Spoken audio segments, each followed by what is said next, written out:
తీసుకెళ్ళినట్టుగా ఒక నిందితుడు పేర్కొన్నట్టుగానే ఛార్జ్షీట్లోనూ వాళ్ళకు వచ్చినటువంటి దాంట్లో చెప్పారు అనేటువంటిది స్పష్టంగా తెలుస్తూ ఉంది మనకి.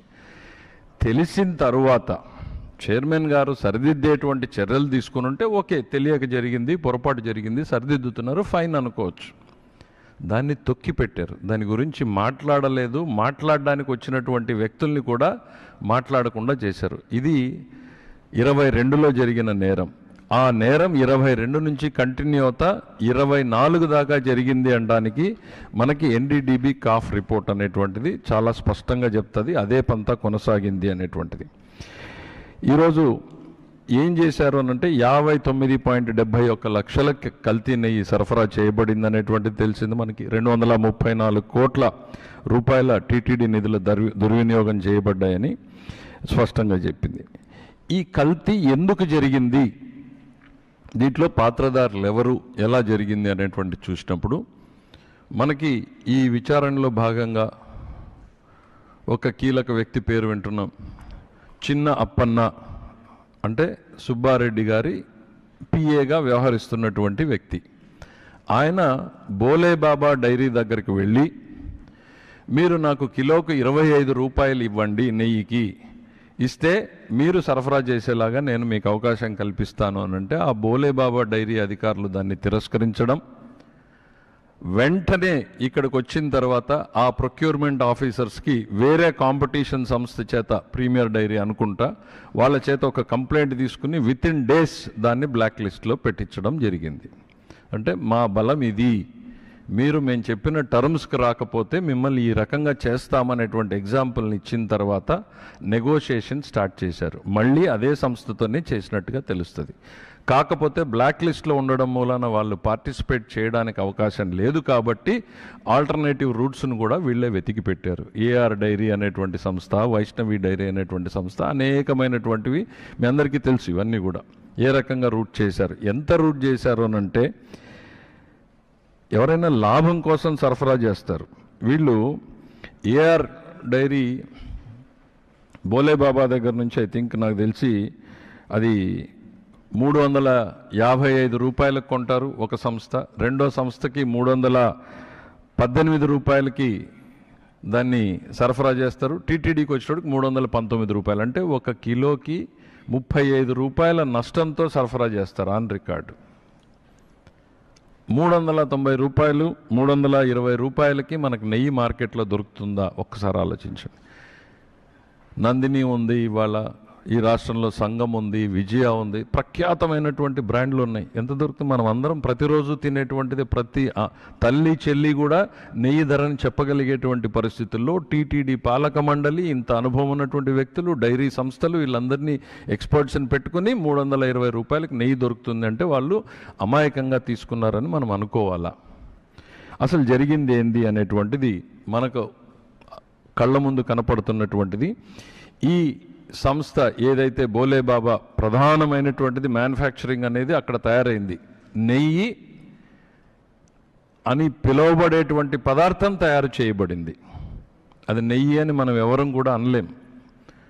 ఎందుకు అనంటే ఆ సంస్థ నుంచి దొరికినటువంటి డాక్యుమెంట్స్ ఏవైతే ఉన్నాయో దాదాపు 59 లక్షలు 57 లక్షలు పామాయిల్ కొన్నారు. పామాయిల్, పామ్ కర్నల్ ఆయిల్, దానికి సంబంధించినటువంటివి కొని ఒక మ్యానుఫ్యాక్చరింగ్ ప్రాసెస్ని వాళ్ళు తయారు చేశారు.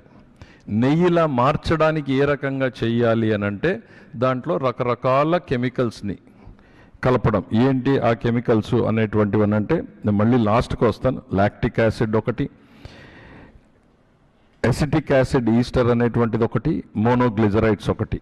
ఇవి ఎక్కడి నుంచి కొన్నారు? అరిస్టో కెమికల్స్ నుంచి కొన్నారు, సుగంధ ఆయిల్ అనే కంపెనీ నుంచి కొన్నారు, శివాన్షి ట్రేడింగ్ అనే దగ్గర నుంచి కొన్నారు.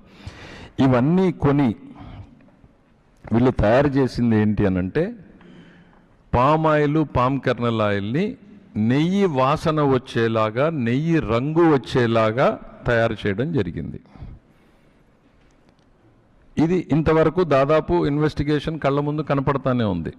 నేను ప్రైవేట్గా తెలిసిన వ్యక్తుల్ని, వాళ్ళని, మీలాంటి మీడియా మిత్రుల్ని, ఏంటయ్యా ఈ బోలేబాబా సంస్థ ఎవరు, వీడాసులు ఎంతమంది ఉన్నారు అనంటే నాకు వచ్చినటువంటి సమాచారం 10 మంది ఎంప్లాయీస్ ఉన్నారు అని తెలిసింది.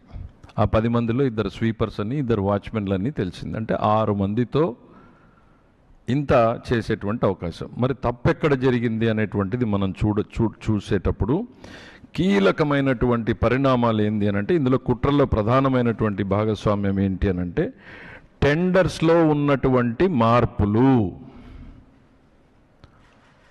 గతంలో చంద్రబాబు నాయుడు గారు ముఖ్యమంత్రిగా ఉన్నప్పుడు ఉన్నటువంటి పాలక మండలిలో ఉన్నటువంటి సభ్యులు నిబంధనలని నెయ్యి ప్రొక్యూర్మెంట్లో కఠినతరం చేయాలని, నాణ్యత ఉండాలని ఆ రోజు ఉన్నటువంటి సభ్యులు బోండా ఉమామహేశ్వరరావు లాంటి వ్యక్తులు అందరూ కూడా నిబంధనలు కొన్ని రికమెండ్ చేస్తే ఆ తర్వాత ప్రభుత్వం మారడం, వచ్చిన తర్వాత ఇదే పాలక మండలి వాటిని ఆమోదించడం, ధర్మారెడ్డి గారు నేతృత్వంలో ఈ నిబంధనలన్నీ ఆమోదించారు. ఏంటి ఆ నిబంధనలు ఆ రోజు పెట్టినటువంటివి అంటే, డైరీకి క్వాలిఫికేషన్ మినిమం 3 ఏళ్ల పాటు డైరీ రంగంలో పనిచేసి ఉండాలి, 250 కోట్ల టర్నోవర్ ఉండాలి, 4 లక్షల లీటర్ల పాలు ప్రొక్యూర్ చేస్తూ ఉండాలి, 12 టన్నుల వెన్నని సేకరించి ఉండాలి, కనీసం 8 టన్నుల నెయ్యి చేసే సామర్థ్యం.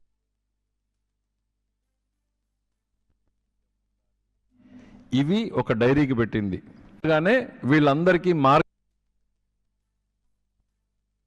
వీళ్ళందరికీ పెట్టారు. ఏం చేశారు అంటే కాన్స్పిరసీ కళ్ళ ముందు కనపడుతుంది.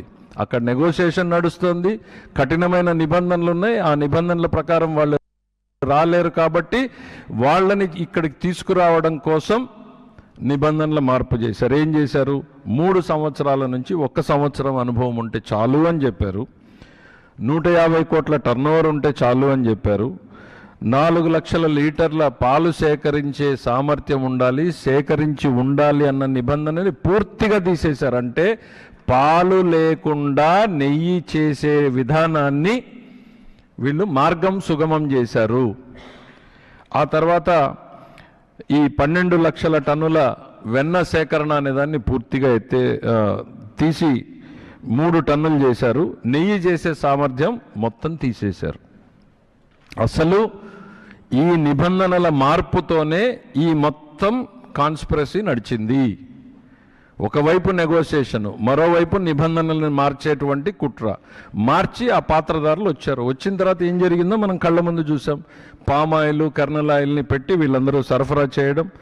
ఆ వైష్ణవి డైరీ అనేటువంటిది మనకి చదివితే అర్థమయ్యేది ఏంటంటే, బోలే బాబా రాలేడు కాబట్టి ఆ ఏఆర్ డైరీ మిగిలిన డైరీల్ని మాట్లాడుకున్నప్పుడు అది సిక్ డైరీ ఒక యూనిట్ అయితే దాదాపు మూతపడిపోయినటువంటి